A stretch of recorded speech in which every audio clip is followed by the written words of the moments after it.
Hello guys, in this video I'm going to show you how to set the theme in the Google Sheets app. But before that, don't forget to subscribe and leave a comment down below, because at 10,000 subscribers I'm going to show you my whole YouTube revenue statistics and growth strategy. So without further ado, let's just jump right into it. First we have to open up the Google Sheets app, and here it opens up like this. From here we just have to go into the top left corner, tap on the three lines, then tap on settings, and here at the top we find the theme. Now if we tap on this, we can select the theme. It's either be dark, light, or system default.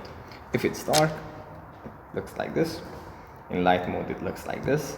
And then we can also select system default, which means that it's going to adapt to the system settings. And for example, if we have adaptive theme set on our device, which means that from like when the sun's up, it's in light mode, and when the sun's down, it's in dark mode. It's going to use that setting as well. So yeah, that's pretty much it for this video. Hope it was helpful for you guys, and I'll see you in the next one. Bye.